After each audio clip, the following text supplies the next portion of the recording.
DAO Due Diligence today. The reason why I know a thing or two about DAOs is because of my last role with a company called StableLab, where we focus on decentralized governance, mainly for DeFi protocols. And there I was part of the project DAO Leader, which is the first scoring index for DAOs in the space, which I developed as head of product. And today also Anne, our research lead, is here. Our former research lead is here, which is really nice. So I'm going to mention her a couple of times when we're diving into the scoring index later. But yeah, I also organized ETH Lisbon, the hackathon that was happening last year, as part of the core team. And I'm doing She Crypto, which is a community for professionals female professionals in the Web3 space. Okay, let's dive into it. It's just a bit weird that you're sitting there and the laptop is here, but I hope I'm not in the way of the slides. Does it work? Just give me a second. Okay. Alright. So, starting with DAOs. Since pretty much 2013, they are the embodiment of the spirit of decentralization, self-sovereignty, community, which is all crucial to Ethereum and its founding principles, right? But at the same time, what I always find interesting is to think about whether it's also a viable alternative to traditional business models. And the question really also is, who cares about governance? I think we can all agree that governance is really time-consuming, and you potentially are also not the people who are voting yourself or writing proposals or participating in the governance. Maybe you are not even delegating your tokens to prominent delegates in the space. There are also a few professional delegates, and with that, keeping your voting rights to yourself. So maybe moreover, you also don't really care about how decentralized the protocols that you're using are in reality. And if not, that's really okay. But there are some good reasons to care about governance, and I'll tell you why. So, in a business context, first of all, governance hinders growth because it's more of a general obstacle rather than a quick revenue boost for projects, especially in the DeFi space. But after all, having proper governance frameworks really ensures that the overall growth in the Web3 ecosystem does not hamper the founding principles of Ethereum, which stand for decentralization, right? So, having had a lot of growth in the last years that brought a lot of new players to the Web3 ecosystem, and many of them don't really stand for decentralization, and brought with them the concepts of centralization and use decentralization more as a brand, which is the reality of many DeFi protocols today. And the focus here is then again to just extract the maximum value from Web3 communities.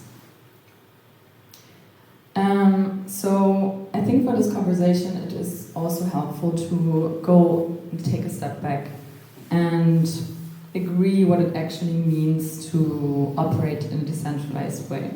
So a decentralized structure means that the power over the decision making is given to an organization's community, which is again represented by the governance token holders, mostly.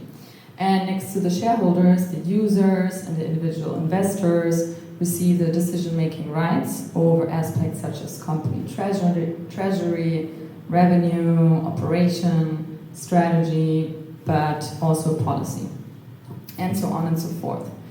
At the same time, we know that most protocols are not really decentralized, or at least not fully decentralized.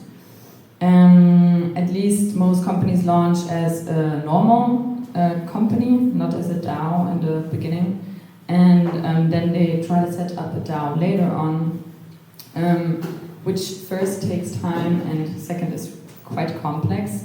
So achieving a full elimination of the central authorities in DAOs can be very, very challenging, which is also the reason that there are not so many out there today. But we always look at MakerDAO as like the prime example for conducting the governance the way they do. So here we have a quick overview of the DAO landscape, which is a bit old. It's from 2021, but I think you get the gist. There are always many new DAOs launching on a regular basis, so it's a bit difficult to do a categorization, but we're usually talking about 8 general buckets, which many of you will also be familiar with. But what's more interesting about that is that many of these DAOs experience similar operational, technical, and governance challenges. Which brings us already to the next topic, which is the problems that DAO really face. And the main problem here is that devs really can't fix this. So, as I said, DAOs face operational and governance challenges because they are using still maturing technology to address all of their changing and evolving stakeholder interests. And right now, in real time, they are exploring how they can scale in size, in scope, and in sophistication while maintaining their flat and decentralized structures. And there is just a very small sample size to look at when you're talking about like good practices, maybe around 50, and there's no real governance framework for them also to follow for guidance. So it's a lot of experimentation in this space, and while Anne and I were conducting a lot of research, it was also clear that no one really knows what they are doing. We're just, trying the best, experimenting on the front, figuring out new solutions and the way we can innovate things. But this is quite interesting to know, at least when you're talking about DAOs and you want to understand how DAOs actually operate.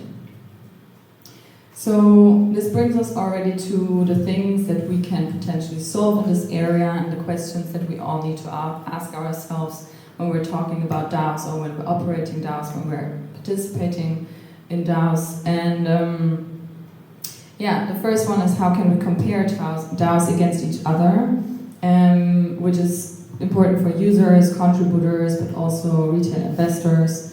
How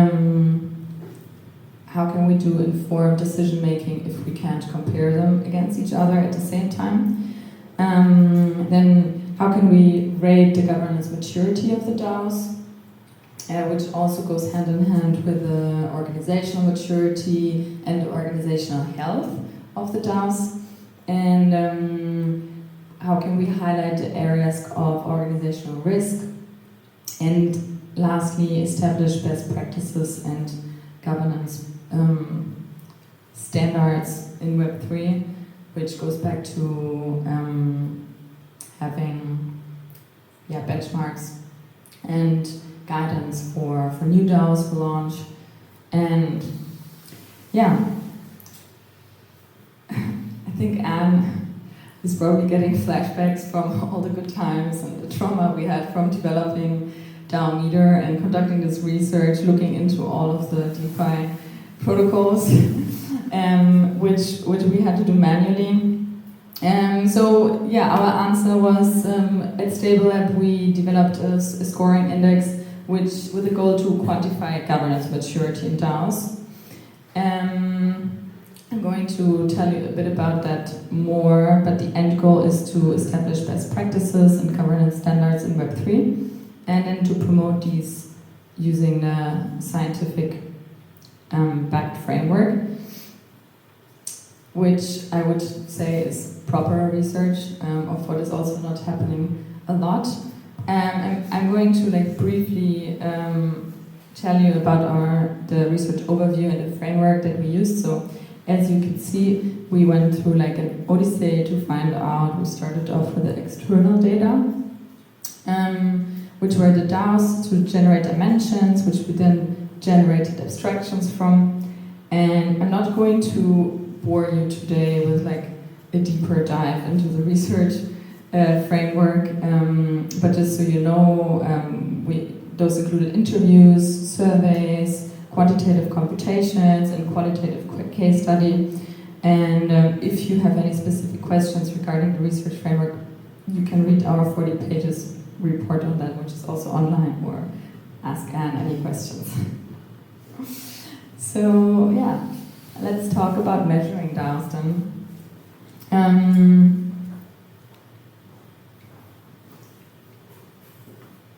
The way that we define the organizational maturity of DAOs, specifically DeFi DAOs, was a quantifiable indicator of a DAO's ability to operate effectively and sustainably over the long term. So a crucial element of this metric is the application of decentralized governance mechanisms that enable organizational resilience and the effective administration of resources, procedures, and human capital for the DAO to meet its objectives.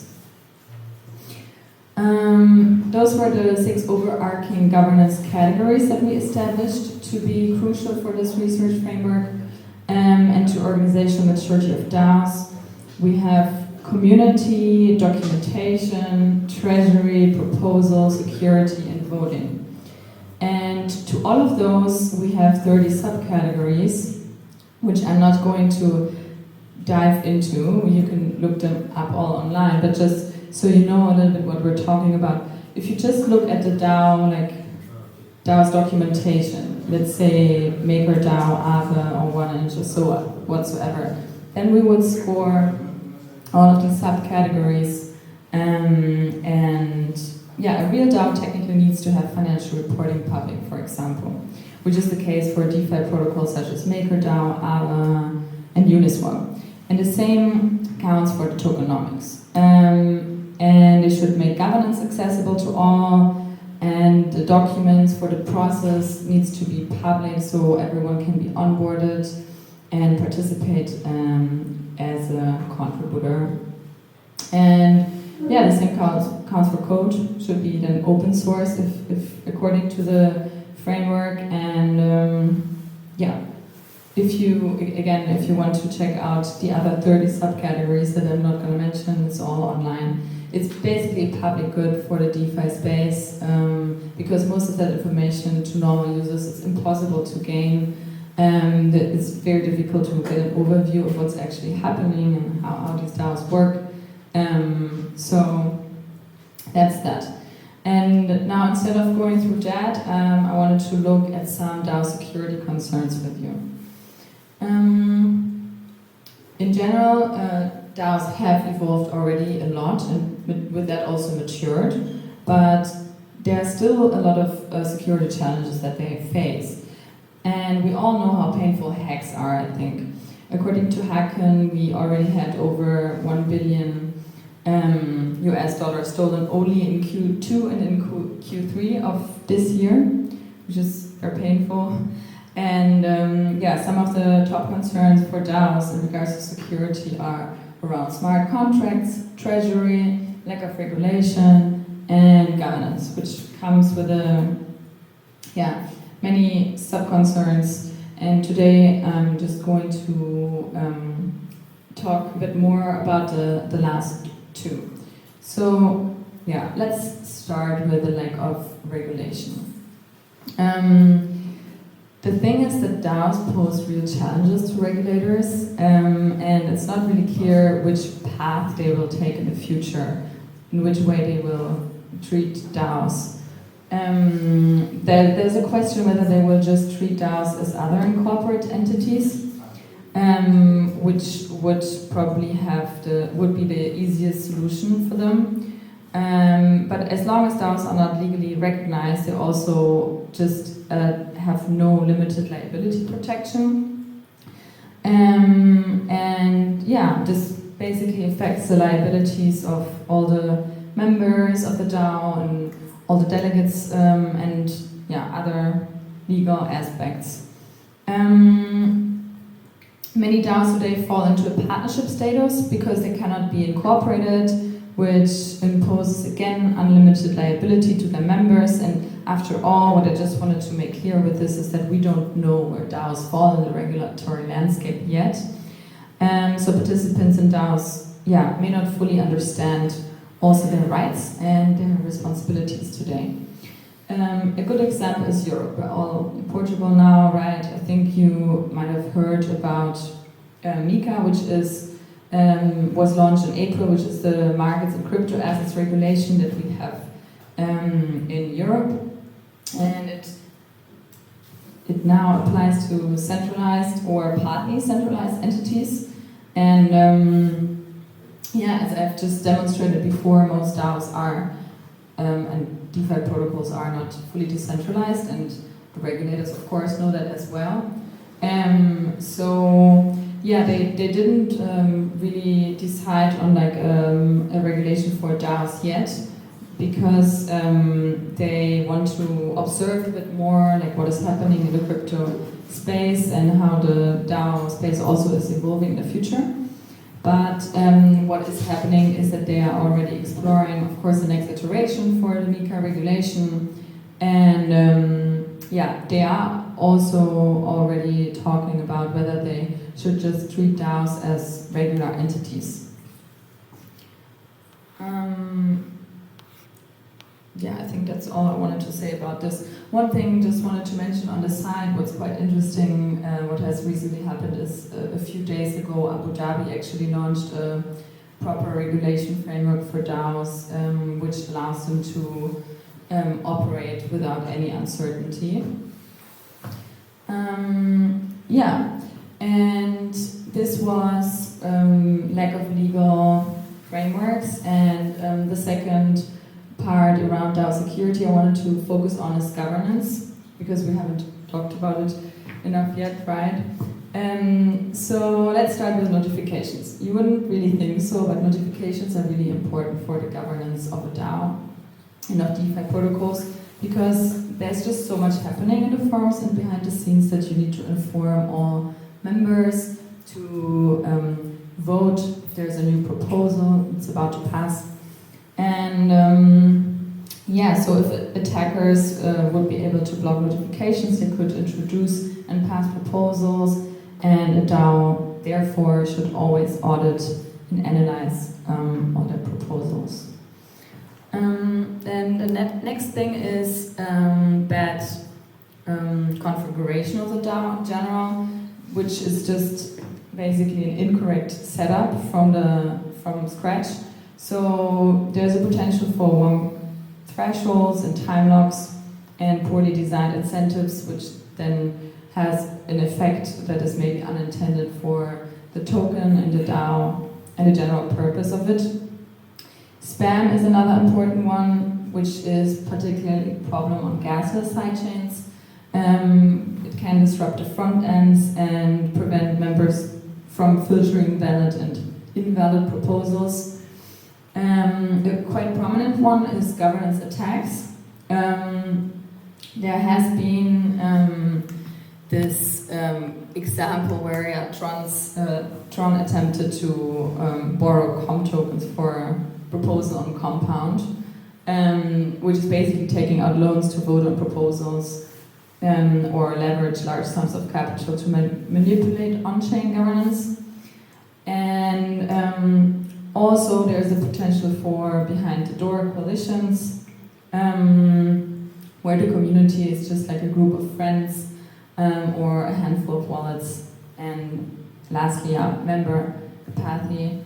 If you don't have like an active community behind a DAO, then you don't have thorough reviews, and you don't have enough participation, basically, which is, in my opinion, also one of the most important reasons to work together with professional delegates in the space, because you can't really expect decentralization when you have a bunch of people participating in the governance of a highly complex protocol that just don't understand what it's about, or don't have also the time to consume all of the important news. And yeah, that's about that. So yeah, now already jumping to the conclusion, I think DAOs are capable of rapid pooling and deployment of capital, and with the right coding they can automate most business processes too. But yeah, it's all not that simple, and it's all not that decentralized for sure. Thank you.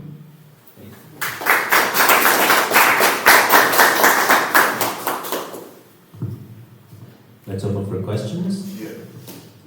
So DAOs actually do fall under simple partnerships. So there is regulation for DAOs with current laws. Yes. You can sue a DAO. Yeah, I also mentioned that that's the problem, right? That DAOs fall under partnerships quite often. But then you also have the topic around jurisdictions again, because often DAO members are like from around the globe, and then it's not really clear like under which jurisdiction they will fall. So as I mentioned before, like MiCA, for example, does not cover DAOs yet. Abu Dhabi, for example, does cover DAOs yet. And yeah, that's basically all I want to say. Also, like I'm not a lawyer, so I can't really like give you a final answer to the legal situation around DAOs. And I think also we have like another DAO expert sitting here with Tamara from CommonsTech. But generally there is a lot of uncertainty around the legal situation. So the partnership, is categorization is just not like a final solution to it, and yeah, not safe enough for all contributors and members. There's also some states in the US where DAOs are regulated, but if I too, start, right? I think Wyoming and Delaware. But if I start a partnership with somebody in, I don't know, Slovakia, that is already existing. So again, the way you can go after a DAO is nothing new from what is already existing.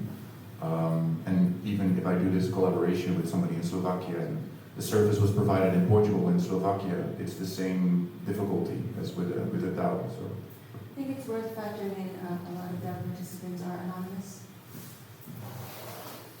yes, but in the end it's all people. And I think especially with AI, we're able to trace a lot of the anonymous behavior online. Mm-hmm. So. Yeah. Because your public key is way more public than your IBAN will ever be. So. Yeah, this I is. think law enforcement might be catching up with that, but I don't know whether it's so easy to find an anonymous person today, or to have, I'm from New York, to go to the court in New York and say, I'd like you to sue this address. I think the court would laugh me out today, but eventually there will be more ways for DAOs to register. Of course, Wyoming, like you said, is one of the states in the US where you can register an LLC as a DAO, but that is forthcoming. It's not here yet. Yeah. Yeah. Thanks for the question and the info you added. Any other questions? Yes, thank you for the presentation. I think we can agree that the DAO are quite immature in terms of a space. I was looking, even in my view, when we put like Maker or Aave as maybe the more mature DAO, we can still see that token holder are voting for, or are supposed to vote for a bit everything, like some risk parameters that can be like really specific a topic. My question is, in the future, should we have this still level of flat hierarchy, or should we see in DAO some specialization, like with some committee that are dealing with risk parameters, I guess that's a bit what we are seeing with professional delegates. So what are your view on that? Yeah, that's a good question. And I think this is also what will define a bit the success of the whole DAO ecosystem, and committees are a good way to go, and in my opinion, but I might also be biased, is professional delegates are a great solution at this point. There are also quite some funds who spin off like their own governance department to take care of, for example, their investment portfolio. They will also be highly specialized, but yeah, I agree with what you just said. Okay, cool. Any other questions? Yes, Tamara? I have. Yeah, I've been involved with DAOs, multiple different DAOs for a few years now, and there's so many pain points, and they're so immature, and there's, I think the positive thing is that it's a very broad place for experimenting. I think of it as a laboratory to experiment with capital formation and governance and alternative methods of self-governing and anonymity and markets. You guys have done a lot of work and analyzed a lot of DAOs. What did you guys see as the use case that has the most maturity today? So, personally, I think the use case for DAOs that is the most interesting is around DeFi protocols, just because that's where financial primitives are always present, and like the outcomes of the decision making is carrying like the most consequences. But yeah, I'm not sure whether you mean with mature use cases, whether the use of like a DAO is like the best, or yeah, I don't know if that answered your question. Sort of. I mean, I think of DAOs that are figuring out like how to decentralize their community. So exit to community is like an example of a use case. Foundations that start centralized, amass a lot of capital, and then want to exit to their community and make ownership of the treasury and the decision-making process very decentralized. That's one of the use cases that I see many organizations are trying. More success, less success, but I still think we're in a lab. Definitely, we are in a lab. Like the last time that I've been working in the space, definitely felt like a lot of experimentation. And yeah, we were always, my two former business partners were with MakerDAO before, so we always looked at Maker really as like the prime example of how you can carry out your operations in the most decentralized manner if you really want to.